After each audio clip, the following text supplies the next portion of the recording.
Okay, I know you're all just dying to know why I kept putting those numbers down in previous examples. Well, I'll try and share with you why. Chemistry is a very experiment-intensive field, all right? So we're constantly making measurements. We measure grams, kilograms, volume, time, et cetera, et cetera. And the problem with measurement is that unless you're counting individual pieces, there's always going to be some uncertainty. And I would argue even with counting, you can get to the point where things aren't exact. So let's say someone gives you 10 pennies, all right? No problem. 1, 2, 3, 4, 5. You can count that out, no problem at all. Then you get 100 pennies. Well, it'll take a little bit longer, but you can count them out, no problem. But what if you had like 10,000 pennies, all right? Well, then you start 1, 2, 3. You'll get distracted, all right? And you'll start making mistakes. So if you and I and your friend all counted those same number of pennies, that inevitably there's going to be some discrepancy, all right? And in chemistry, this becomes really important because unless you are physically counting big objects and not too many of them, there's going to be some uncertainty in your measurement, all right? And this is where things get really crazy. So when you're measuring large amounts of anything, grams, atoms, molecules, volumes, whatever, there's always going to be a little bit of uncertainty. And the question is, how much uncertainty is there? Now, to make it better, if you have multiple people, say, count those 10,000 pennies, you'll get better and better values, all right? Because maybe the first person was asleep, but the next 3 people did a good job. So the average of all of them would be a better value. So precision is a tool that allows you to make better values, at least in general, all right? Because hopefully with precision, the answers will converge until you get something that's closer to the real value. But in order to absolutely know for sure, you should have some way to find the exact value, the accurate value. So knowing all of this, knowing about the uncertainty of measurement, that's what leads to us talking about here in chemistry about significant figures, or abbreviated sig figs. And it's very important because every time you make a measurement, you need to think about how confident you are in the number. Like, how much uncertainty is there? Do you feel it's good? Did you have a good device, or was it kind of a cheesy device? Were there many values made, or just one value made? So this whole field then leads to significant figures, sig figs. Now, chemists are notorious for using a lot of sig figs, and it's not that we're trying to be mean or anything like that. It's just that we want to make sure that all of our different measurements from these different things are kind of controlled, all right? So paying attention to sig figs is pretty important. It's not the most exciting. You're going to see that multiplying and dividing sig fig rules are pretty chill, but adding and subtracting sig fig rules are a little bit different, all right? So keep these things in mind while we go through it, and we'll see what's going on. This is an example of accuracy and precision. So imagine that you and your friends go to some place to play darts, all right? And you really want your darts to be right there in the middle. That would be an accurate throw, okay? So you get to the bar, and before you have a root beer or anything like that, if you're 21 and over, you throw the darts, and lo and behold, you're an excellent thrower. And all of them are right there in the middle. So in this example, you've thrown the darts very accurately, all right? You wanted it on the blue dot, and they were all on the blue dot. And even better yet, all 3 darts were very close to each other. So if the measurements are close to each other, we would call them precise. So if the 3 or more measurements you make are all kind of around each other, that's precision, that's high precision. But this one is also very accurate, all right? You also have 3 values which are right where they should be. This is the best of all possible worlds. And as a chemist in the lab, this is what you want. You want measurements which are not only accurate, but you also want them to be close to each other, like you're paying attention, so they're precise. All right, but then your friends say, hey, nice job, here's a root beer, and chug, chug, chug, oh man, root beer is so awesome, that sugar high, just say no, kids. So after a while, you decide to throw darts again, all right? And you throw the darts, but you're a little sugared out now. So you're like, oh man, and oh, you throw them. Alas, quite a ways from the blue dot now, okay? So your sugar kind of personality now didn't throw very accurately, all right? They're kind of up and to the right. But at least you had the wherewithal to kind of throw them all in the same way. So this would be an example of having high precision. Your values are all really close to each other, but you're not very accurate, all right? And this happens, unfortunately, more in chemistry than you might think. Like you'll make 3 volume measurements and they're all very close to each other. Maybe we'll say 37 milliliters, but the accurate value maybe was 31 milliliters, all right? So precision is nice because it shows that you've got control over your experiment, but precision and accuracy are different. So that's one thing you have to realize when it comes to science.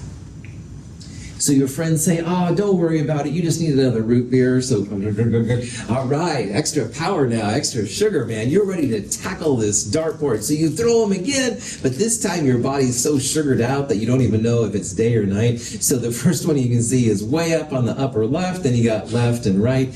You hardly hit the side of the barn at this point. So at this point, you don't have good precision. You're throwing all over the place. You need to like go home, have Uber come pick you up, whatever. You also don't have very good accuracy. You're not even close to the middle. Now, perhaps the average of these 3 somehow can be interpreted as some kind of close average, but it's not very good. So as a scientist, all right, you're doing your experiments, you want to pay attention. Hopefully you'll at least get like they were in the last slide. They'll all be values really close to each other. But of course the ultimate goal is to have them not just precise, close to each other, but to have them accurate values. So think about this as we go through these measurements and stuff. It helps you to think about some of the challenges that chemists can come up to. And obviously, don't stand next to the dartboard when people start throwing them and stuff like that. It can't be good. And again, chemists would like to have both high accuracy and high precision. That's kind of the goal. So it's not just going in and taking an experiment. You want to have both high accuracy and high precision to get the most out of your experience as possible. Now, this is just a more practical example than me talking about people drinking root beer, let's be honest, all right? Here's 3 different dispensers of volume, all right? And they're trying to get out 296 milliliters, all right? So they're supposed to get out 296, but look at dispenser number 1. All of these volumes are more like 283, 284 milliliters. So this isn't accurate at all. If it said 296, that's horrible because it's not even close to 296. On the other hand, all of these values are pretty close to each other, all right, between 283 and 284. So they're very precise. The measurements are close to each other, but the accuracy is a little bit bad. Now in dispenser number 2, here's 298, which is more than 296, 294, which is less than 296, and you can see they kind of like bounce around. This one's a little bit higher. So this one is a little bit more accurate. It's closer to 296 than we saw on the left, but the precision is really bad. All right, these values are kind of all over the place. You've got a 293, here's a 297, 298. So again, this one isn't the ideal case either for something. But dispenser number 3, when you look at these values, wow, these are all super close to 296. Here's one that's a little bit less, here's one that's a little bit more, but they're all very close to each other, and they're all really close to 296. So this would be an example of a measurement which was made both pretty accurate and pretty precise. That's kind of the ultimate kind of goal. Questions on them? All right. When you're talking about accuracy, in our labs, what we usually do is we'll use a percent error analysis to see if a measurement is accurate or not. Now, percent error, I'll show you an example. We'll do this more in lab. It's just a way to see how close it is. The smaller the percent error, the more accurate you are. On the other hand, when you want to know about precision, how close your measurements are to each other, that's when we're going to use, something called parts per thousand. And parts per thousand, PPT, is a really handy thing. Now, we're going to do more with precision and accuracy with these kind of things in the lab in Chem 222. But I wanted to introduce it that this is a big part of chemistry, all right? We need to have ways to control and see how accurate we are through percent error, how precise we are through parts per thousand, and stuff like that. I'm just going to show this slide, but I'm not going to talk about it a lot. This is an example of how to do not only a percent error, but also a parts per thousand. And in a nutshell, there are 4 boiling point temperatures here. They found the average, and the literature value was 11.25. So by finding the difference, you can find the percent error. And the parts per thousand, you end up finding the difference from the average and the individual values, and then the average of those deviations divided by the average times 1,000 is how they find parts per thousand. Now, again, we're going to do this more in Chem 222 than Chem 221, but this is something that will happen, all right? It's a way just to see how close are your measurements or how far apart are they. That would be parts per thousand. And again, if you know what the real value should be, you can actually then make a percent error calculation, see how close you are to the actual value. Cool. So for right now, you can honestly ignore this, but I want this to be in your consciousness. This is something we'll do more next term. So. Any questions? Now, back to those significant figures. All right, like I said, unless you count individual pieces, it's very hard to get away from some uncertainty. And as an example of that, this is a graduated cylinder, all right? And graduated cylinders are really cool for measuring out volumes. So we put some water in a graduated cylinder, and if you look carefully at the graduated cylinder, this is what you see. By the way, water has a concave meniscus. It looks like a little bit of a cave, all right? The question is, what value do we report here? So here's the thing. I think we would all agree this is 15 and that's 20. So 15, 16, 17. It's a little bit more than 17. It's probably a little bit less than 18. So do we call this 17? Do we call this 17.5? Maybe 18? 17.50? These are the questions that we wrestle with in chemistry. What do you call it? All right, what is this number?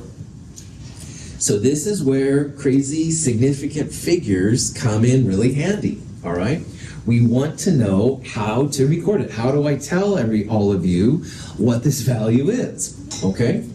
Now, punchline, we'll talk about this. You always make a measurement to 1 more decimal than you have the lines for. So in this example, we went 15, 16, 17, 18. Those are whole numbers. You can make a measurement to 1 more decimal point than you have the lines for. So I made 17 no problem. That means I can make 1 more decimal point, i.e. I can go to the 10th. And to me, that looks like it's kind of halfway between 17 and 18. That's why I would think I'd call this 17.5. But as we're going to see, that 0.5 is a little open to interpretation. Maybe you think it looks more like a 0.6 or a 0.4. So that last digit has a lot of uncertainty to it. This is going to be called the doubtful digit here in a little bit. So let's look at the rules, and they're not super exciting, I apologize. Let's look at the rules on how you figure out how to call this 17.5 milliliters. All right. So when you make a measurement in science, all right, you use all of the known values. So like in the graduated cylinder, that goes 17. We know that, plus 1 additional estimated unit. So I estimated the 10th position. I didn't have the lines for it, but I guesstimated or estimated what that's going to be. It's like a plus or minus 1. And whatever value you have, that last number, it's going to be plus or minus a little bit. We'd like to have plus or minus 1, like 17.5 could be 17.4, 17.6. Maybe it's more, maybe it's less. But it is a doubtful value. Everybody agrees on the 17, but that 0.5 number might be a little open to interpretation. So the total number of digits that you can record, which are the known digits plus an unknown doubtful digit, that's the number of significant figures in your value. So when we talk about the number of sig figs, it's just the total number of values that we can report. With that graduated cylinder, we couldn't call it 17.500000. We don't have that kind of information, all right? But we can call it 17 with that uncertain 5. That would be a 3 sig fig number. So as an example, if I gave you 65.07 grams, this number would have 4 significant figures: the 6, the 5, the 0, and the 7. Those are the 4 sig figs. And the last digit is the doubtful digit, 7. Like maybe if you looked at it, it would be 65.06 or 65.08, something like that. But when this person made it, they thought that 7 was legit, 4 sig figs. Here's a number with more digits, 54.70318, all right? Well, 1, 2, 3, 4, 5, 6, 7 digits would be 7 sig figs. And the last one is the doubtful digit. So that 8 is the doubtful digit. Maybe it's a 7, maybe it's a 9. It's hard to say. But at least we know we have that many values. So seeing the number of sig figs isn't too bad usually. It's just the number of values. And that last one is the plus or minus one. Okay. Unfortunately, zeros can be kind of a trip. So we need to talk about zeros more than anything else. Zeros can be sig figs, and they also sometimes just tell you where to start on the number line. So let's talk about this 0. 69.08 has a 0 between non-zero numbers, like it's between the 9 and the 8. So that 0 counts. This number would have 4 sig figs, and that's not too hard to see. However, zeros at the beginning usually don't count. They're what they call placeholders. They tell you where the 8 starts on the number line. There's a big difference between 8 and 0.8 and 0.08 and 0.008. So these zeros tell you where to start on the value. So zeros before non-zero numbers don't count. They're placeholders. So 0.0089 has 2 sig figs. The 8 and the 9 would be the doubtful digit. By the way, if you wrote this in scientific notation, it would be 8.9 times 10 to the minus 3. And notice how those zeros disappear? That's because they're not significant. So scientific notation can kind of help out with sig figs. If you have a 0 at the end of the number and after the decimal point, it counts. So 2.50, this 0 is after the decimal and after a non-zero decimal. So it counts as a sig fig. So that 0 counts 3 sig figs. Both of these zeros count 4 sig figs. Now the way I interpret this rule is that chemists really are lazy, all right? We would rather write 2.5 and 25 instead of 2.50 and 25.00. So there's a reason why that 0 is there, and there's a reason why those zeros are there. And that's because they're sig figs. So 2.50 must mean that this number is a significant value. Now, let's think about 2.5 and 2.50. In the number 2.5, the doubtful digit is the 5. So that means this value technically is between 2.4 and 2.6, all right, plus or minus that 5. But if you have 2.50, that means that this number is between 2.49 and 2.51. Now, as a chemist, you want as small of an uncertainty as you can. This is obviously smaller uncertainty. This is plus or minus 0.01, while this is plus or minus 0.1. In my world, this is important. It seems kind of square, but it is kind of cool. So if there is a 0 at the end after a non-zero, chemists are writing it for a reason. Any questions on that? Now, the troubled ones are when you have a 0 after a non-zero, but before the decimal. and these can be tricky, all right? But notice these two numbers, 1500 without a dot and 1500 with a dot, all right? If you don't have a dot, then zeros that are before the decimal but after the non-zeros are not significant figures. So 1500 without a dot would be 2 sig figs. We could write that as 1.5 times 10 to the third. But sometimes the zeros do count, like they're actually significant. So if you see the dot right there, that means that this has 4 sig figs. This would be 1499 to 1501. This number would be between 1400 and 1600, so a lot bigger uncertainty. So look for that dot. If you see the dot, that's something in chemistry. It shows that the numbers are significant. They're not just silly. So. Questions? All right.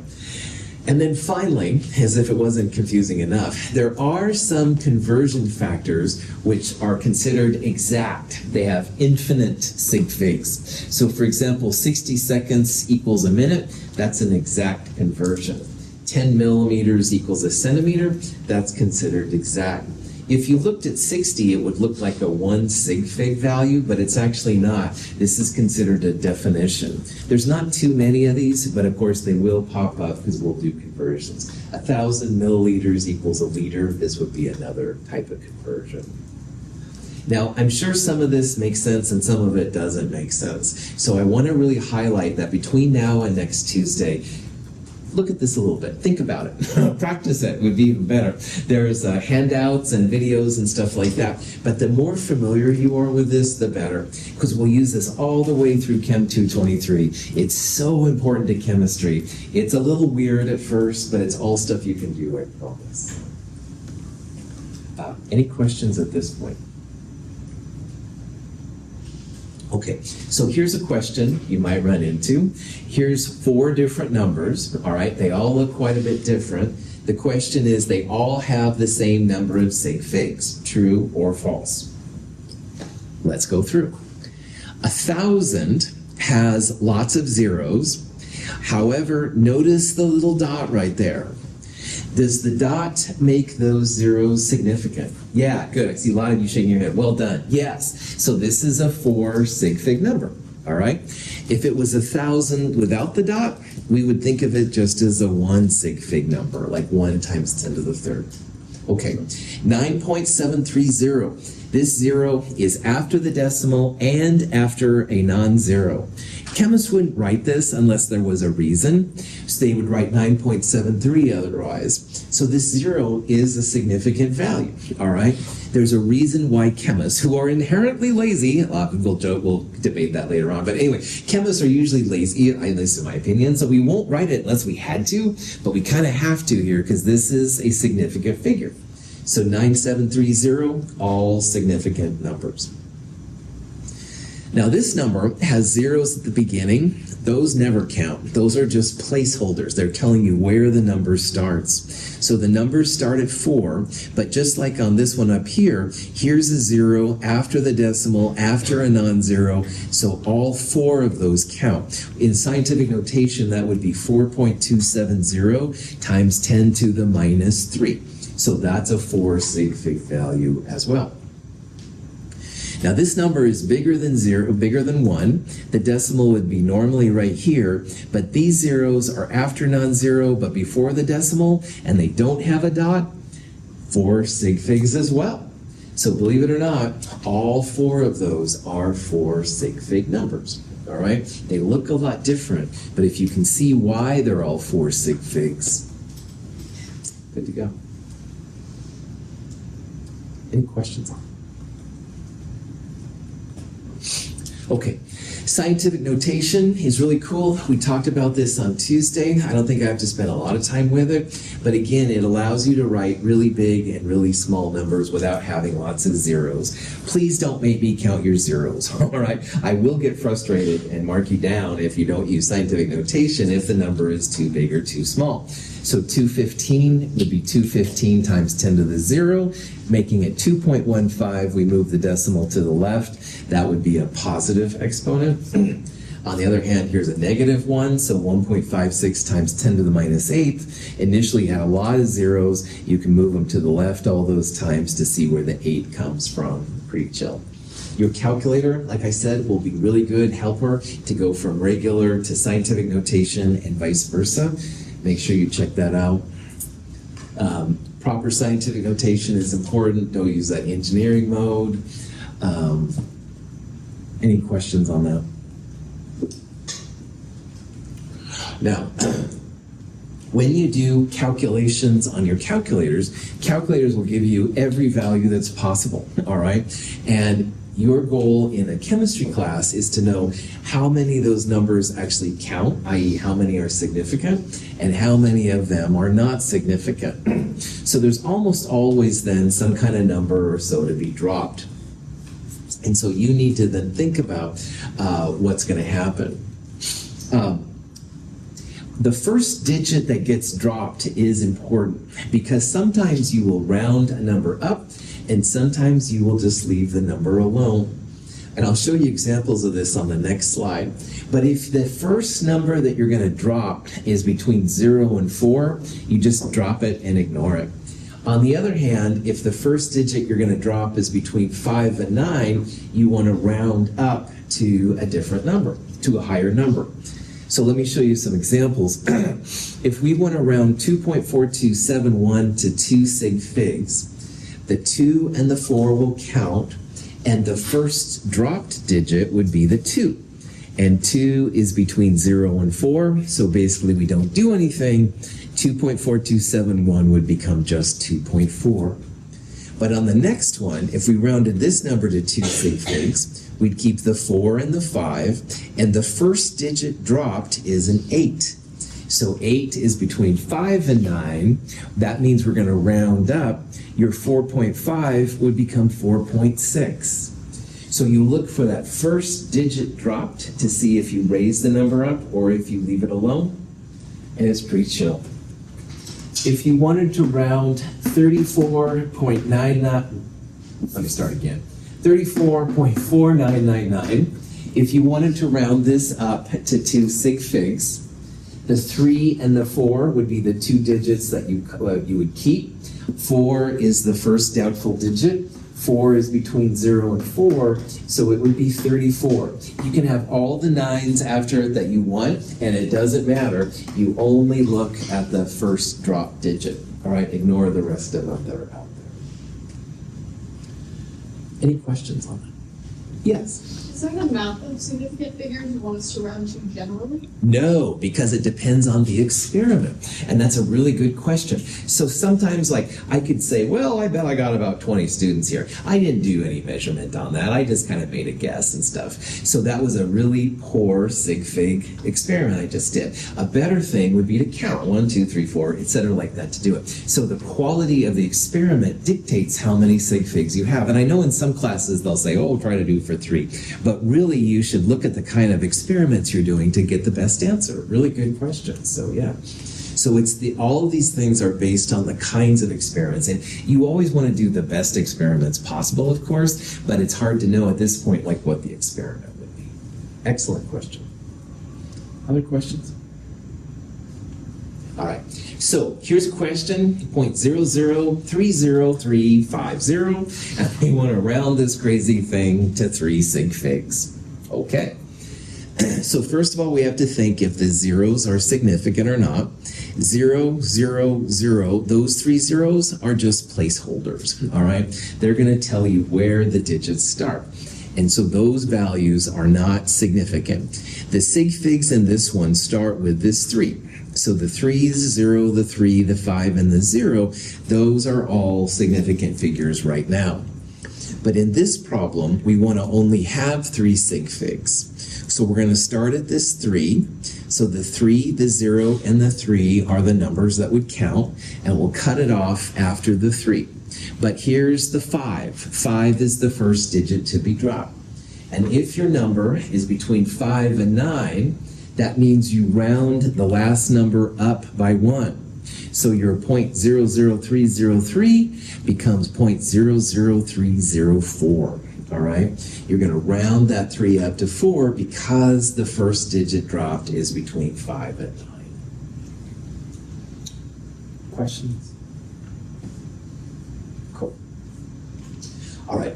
When you do sig fig calculations in class, it makes a difference, like we talked about, like what kind of experiment you have. And experiments, when you use the data, you'll either multiply and divide the values, or you'll add and subtract, and it does make a difference. Now, the good news is that probably 90% of chemistry involves multiplying and dividing. And multiplying and dividing rules are a little easier than the adding and subtracting rules. So when you multiply and divide, which is most of what we'll do in chemistry, the final answer won't have more sig figs than the parts you put in. So as an example, and I showed this the other day, I think, maybe I didn't, I don't know, I can't remember my name at this point. Anyway, this is an example where you have so many miles that you've traveled using so many gallons of gas. So the top number, 278, has 3 sig figs. The bottom number has a 0 after the decimal, after non-zero, so it counts. The bottom number is a 4 sig fig. So in your calculator, you do the math, 23.76, blah, blah, blah. You want to round this to the smaller number of sig figs. So 3 sig figs means the answer on your calculator, 237. You'll cut it off after the 7. 6 is the first drop digit, so we're going to round that 7 up to 8, 23.8 miles per hour. So 3 sig figs in, 3 sig figs out. And this is again where the quality of the experiment makes such a big difference. If I did a cheesy experiment, maybe I'd only have 1 or 2 sig figs. And sometimes I'll tell people you have to fight for your sig figs. And anyway, get kind of prop that off. The sig figs is kind of boring. I won't lie, and I'm trying to make it sound cool, and I'm trying to be passionate, but on one level, I'm like, oh, God, whatever, sig figs. So bear with me. It's really an important part. This is the introductory chapter. We're going to get to even cooler stuff here coming up. Prop that back on. 3 sig figs in, 3 sig figs out. Don't use the 4. Questions? Now, adding and subtracting has some big implications for what we're going to do.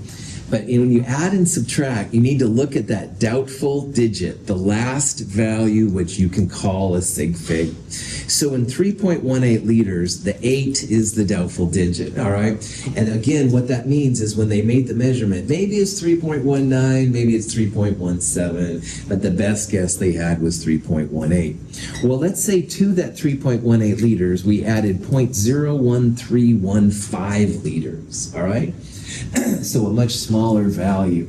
Now, in the calculator, when you add them up, you get 3.19315, and that's totally cool. But if you go back to your original numbers, we only have confidence, and not honestly that high of confidence, in the second position, the hundredths position there, all right? We do not know anything about these numbers. Now, the other value had a different apparatus for measuring it, obviously. They had confidence all the way out here. But we don't have any confidence in these numbers right here. So here's the punchline. When you add and subtract, you always cut it off at the larger doubtful digit. So the 8 at the hundredths place is a lot bigger than this 5 at, I think it's the 10 hundredths place or something like that. This is the larger value. That's why we're going to cut this number off here. So you can see how I've written this little line right here. In the actual value, the hundredths would be right here. We'll cut it off right there. We have no confidence as a scientist in that 315 part. So your final answer is 3.19 liters. This is why it's so important to have good measurements, all right? Because if you might have just 3 liters and you add some small amount, it'll still be like 3 liters because you don't have enough sig figs to add these smaller parts to it, which is kind of crazy.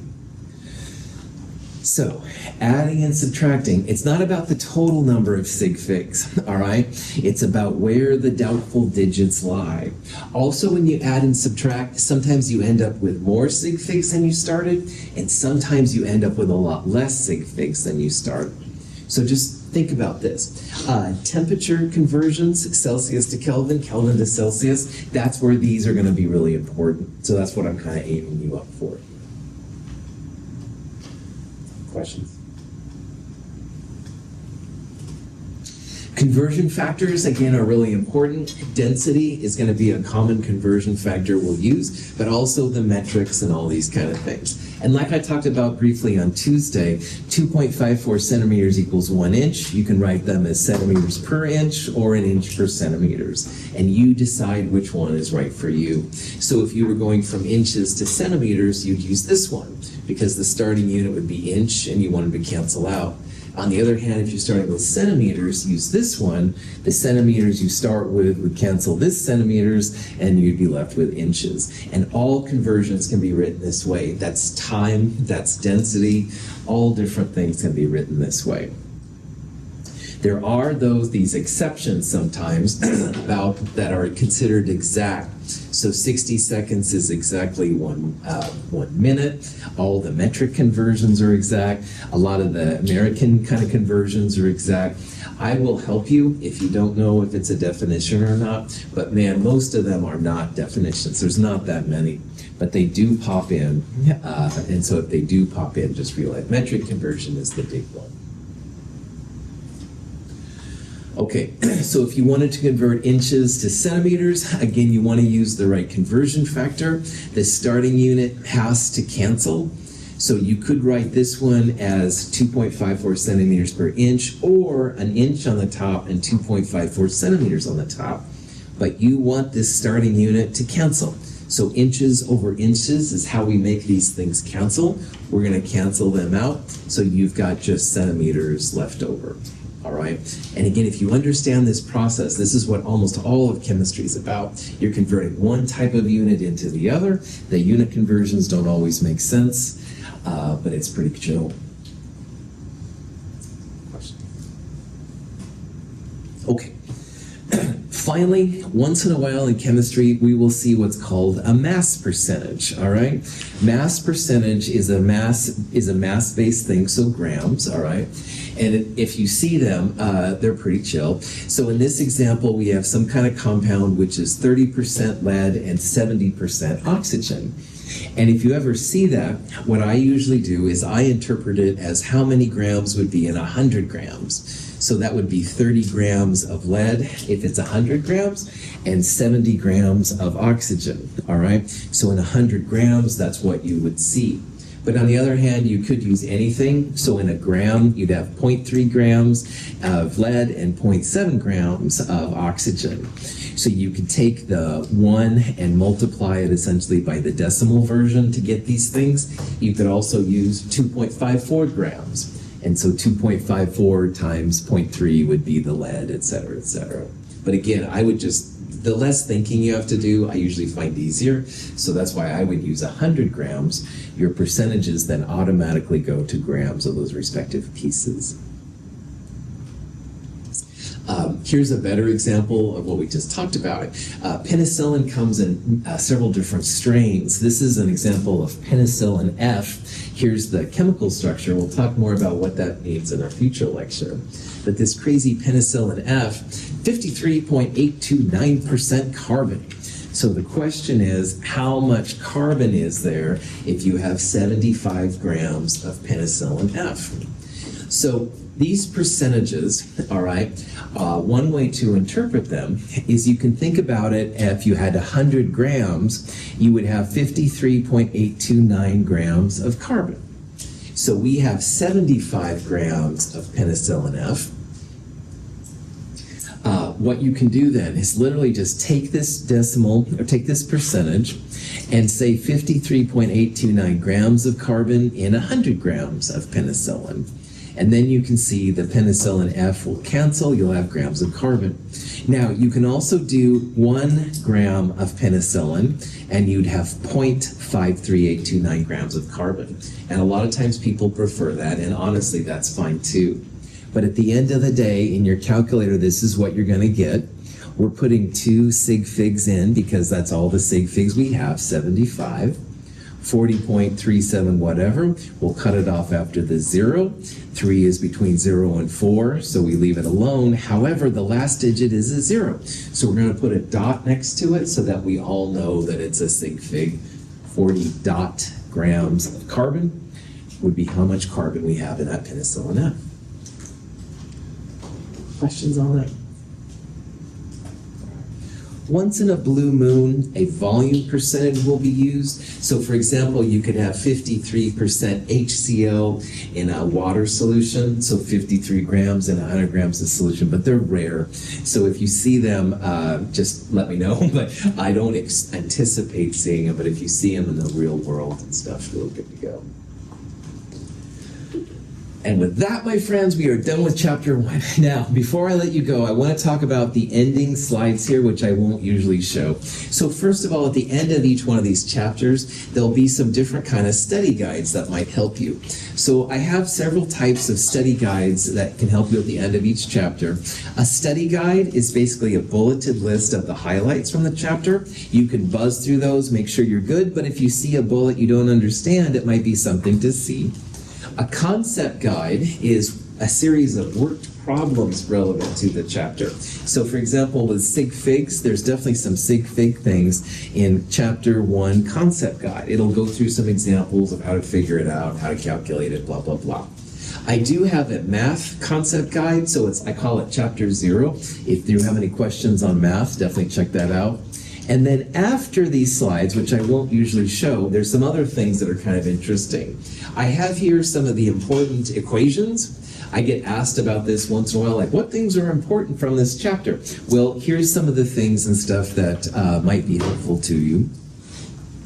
And then I also have a series of end of chapter questions. And on this slide, I just have some questions. Notice there's lots of kind of sig figgy kind of things in here.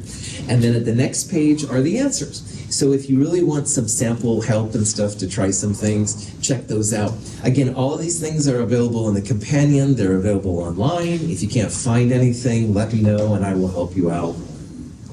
Cool. Questions on anything? Yeah. On the mass percentages in chemistry, the 3% lead, 70% oxygen, percentages count as like the decimal point at the end of the 30 into the 70 for the significant? Yeah, and be careful of that. On that one, that was, I didn't even think about sig figs, honestly, but 30 and 70 would officially be one sig fig in those because there were no dots after them. Yeah, so sig figs and percentages are definitely go hand in hand. Yeah, they're not like a blanket statement and stuff. Good. All right, thank you for being here. I will see you next Tuesday. We'll do some work that day. It won't be me just talking. Thanks for being here and enjoy the day.